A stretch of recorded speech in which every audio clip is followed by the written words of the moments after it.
मी सगळ्यांचा आभारी आहे की पुढच्या पिढीचं नुकसान होणार नाही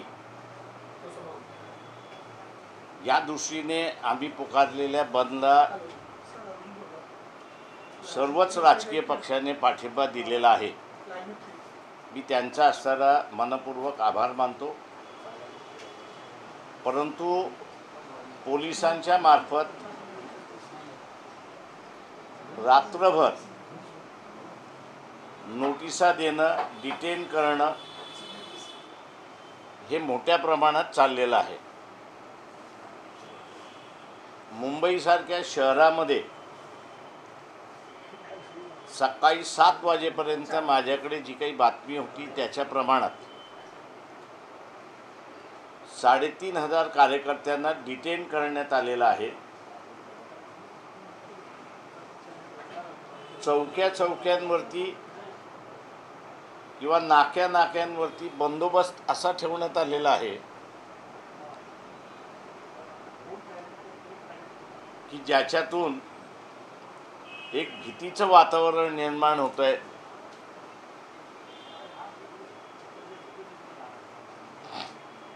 आम्ही हा बंद जो आहे तो लोकांच्या सतसत विवेक बुद्धीला अनुसरून आम्ही असणारा दिला होता की ज्या पद्धतीने इथे असणारा विद्यार्थ्यांवरती अत्याचार होतोय, लाठीचार्ज होतोय, पेपर फुटण्याच्यावरती कारवाई होत नाही आहे किंवा त्याच्यापेक्षा असणारा गंभीर प्रश्न आपण जर बघितला तर अरुणाचल प्रदेशमध्ये 50 किलोमीटर आतमध्ये आर्मी आली। आर्मीने विचारलं काय करायचं तर आर्मीने सुद्धा काही आदेश देण्यात आले नाही। अरुणाचल प्रदेशमधल्या त्याच गावकऱ्याने चायनीज सोल्जर बरोबर 2 हात करत त्यांना तिथून पिटाळून लावलं अशी परिस्थिती आहे। हा जो नाकारतेपणा जो आहे त्या नाकारतेपणा पुन्हा लोकांसमोर आला पाहिजे आणि शासनाने ॲक्शन घेतली पाहिजे। त्यासाठी हा महाराष्ट्राचा बंद आम्ही कॉल दिलेला आहे। प्रतिसाद सामान्य जनता ही त्या ठिकाणी देते। परंतु जी काही मला सकाळी 8, 8:30 वाजता 8, सव्वा 8 वाजता जी काही बातमी आली त्या बातमीच्या याच्यावरनं RSSचा एक ग्रुप, आता वर्ण आदेश आहेत की काय आहेत माहीत नाही आहे, पण तो संघर्ष झाला पाहिजे या दृष्टीने प्रयत्न करतोय। आम्ही कार्यकर्त्यांना असं आवाहन केलेलं आहे की आपण असणारा शांततेमध्ये बंद हा पाळला पाहिजे। लोकांना त्या ठिकाणी विनंत्या केल्या पाहिजे। संध्याकाळपर्यंत अधिक माहिती येईल ती आपल्याला मी देत राहील।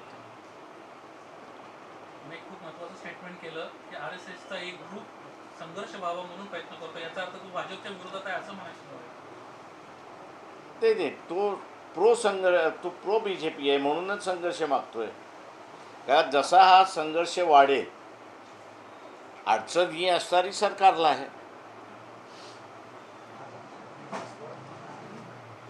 पण आपण सर बघतोय की मोठ्या प्रमाणामध्ये ज्या पद्धतीने विद्यार्थ्यांवर प्रामुख्याने हल्ले होत आहेत, कुठे त्यांचे कपडे फाडले जातात, पोलिसांच्या जे दांडे आहेत ते लिटरली किल आहे आणि अशा पद्धतीने म्हणून मी म्हणालो ना की गलवानच्या खाडीमध्ये काल जे म्हणालो की गलवानच्या खाडीमध्ये जे भारतीय सैन्य आणि चायनीज आर्मी याच्यामध्ये फिजिकली जे झालं त्या फिजिकली याच्यामध्ये चायनीजनी बँटम आणले होते आणि त्या बँटमला त्यांनी वायर मेश ज्याला आपण म्हणतो की जी टोचते त्याच्याने असणारा अटॅक केला होता।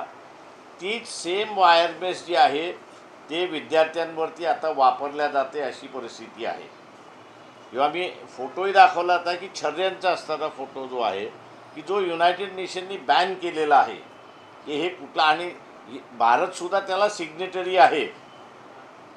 तरीही असताना त्या ठिकाणी उल्लंघन केल्या जाते अशी परिस्थिती आहे. म्हणजे इथे असताना कुठल्याही परिस्थितीमध्ये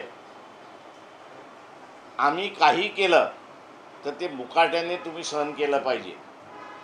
ही जी एक वृत्ती ह्या सरकारची दिसते, तिथे कुठेतरी पुन्हा असताना रुजवण्याचा भाग आहे. तो म्हणजे की आम्ही तुम्हाला राज्य करायला दिलेलं आहे, तेव्हा तुम्ही राज्य करा. तुम्हाला आम्ही असताना लोकांना असताना लुटण्याचा अधिकार दिलेला नाही.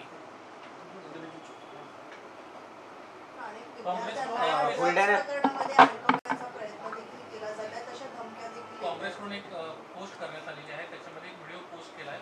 पोलीस अधिकारी म्हणतोय तुम्ही आंदोलनात सहभागी व्हाल तर तुमच्या बॅगेमध्ये पुढे टाकेन आणि आयुष्यभर तुम्हाला जेलमध्ये हो, टाकेन. हे कालही माझ्याकडे इंटेलिजन्स डिपार्टमेंट आलं होतं. मी त्यांना सरळ म्हणालो की तुम्ही जे काही करताय हे तुम्ही स्वतःहून करताय की तुम्हाला असताना शासनाने करायला सांगितले, याची पडताळणीकडे आमच्याकडे अधिकार नाही आहे किंवा आम्हाला त्याची माहिती मिळू शकत नाही. पण एक लक्षात घ्या म्हटलं, हे जर तुम्ही असंच करत राहिला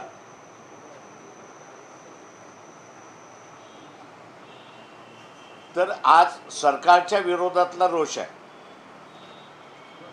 तो उद्या पोलिसांच्या विरोधातला रोष होऊ दे.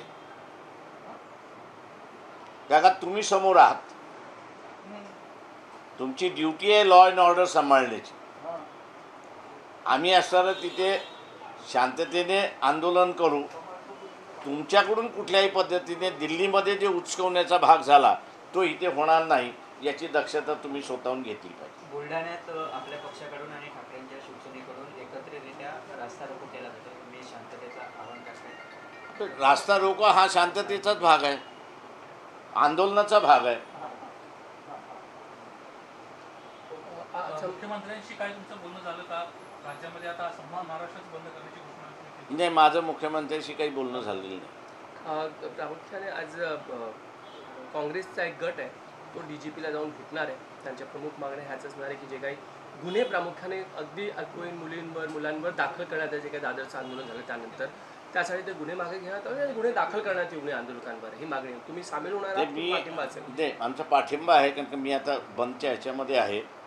परंतु मी या सगळ्या राजकीय पक्षांना असताना विनंती करतोय की नोकरीला लागताना जे कॅरेक्टर सर्टिफिकेट पोलीस स्टेशनचं मागितलं जातं तेच आपण असताना सगळेजण निवेदन करू की यापुढे ज्याला कोणाला नोकरी लागली त्याला पोलीस स्टेशनमधनं कॅरेक्टर सर्टिफिकेट जे आणायला सांगतात तोच रद्द करण्याची, म्हणजे जेणेकरून पोलीस जे असताना घाबरवतात की तुझं आयुष्य मी बर्बाद करेन, हे हत्यारच त्या पोलिसाकडून काढून घ्यायचं. मोदीजींचं ट्विट आलंय, ते म्हणतायत की युवाओंचे हित उनके भविष्य आम्हाला सर्वोच्च प्राथमिकता आहे.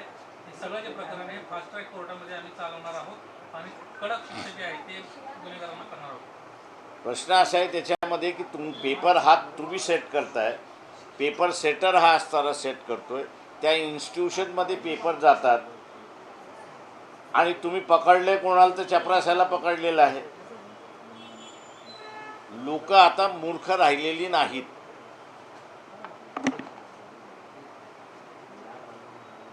पेपर लीक हा जो आहे, एक तर पेपर सेटर आहे तो करत असतो, किंवा 10-12 पेपर सेटर असेल तर त्याच्यामधला जो कन्सॉलिडेट करणारा प्राध्यापक असतो त्याच्याकडेच ती फायनल कॉपी असते. ती फायनल कॉपी प्रिंटला जाते, ती सिक्युरिटीच्या प्रेसमध्ये जाते आणि ती गेल्यानंतर सील पॅक्ट हा असणारा संस्थेच्या ठिकाणी जातो. त्याच्यामुळे असणारा पेपर फुटीचा जो भाग आहे तो जिथं सेट केला जातो आणि जिथलं जे ऑफिस आहे त्याला रिस्पॉन्सिबल जोपर्यंत धरत नाही तोपर्यंत खऱ्या गुन्हेगाराला तुम्ही धरले असं मी त्या ठिकाणी मानत नाही. असं तुमची पुढची मागणी काय आहे? जे काँग्रेसने मागणी केली तीच तुमची मागणी आहे का? नाही, आज आम्ही असणारा बंद केलेला आहे. हा महाराष्ट्राचा इश्यू नाही आहे, तर हा सारा केंद्र शासनाचा इश्यू आहे. म्हणून मी म्हटलं की सर्व राजकीय पक्षांनी एकत्र येऊन हे जे कॅरेक्टर सर्टिफिकेट मागितलं जातं ते कॅरेक्टर सर्टिफिकेट मागण्याचीच प्रथा कायद्याने बंद करायची त्या ह्याच्यामध्ये. आणि उद्या या सगळ्या ह्याच्यामध्ये आम्ही विरोधी पक्षांकडे भेटणार आहोत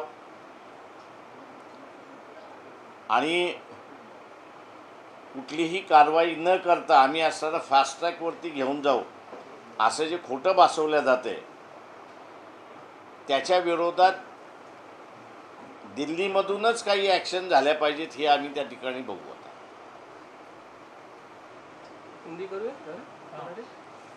सर आज ये बताइए कि आज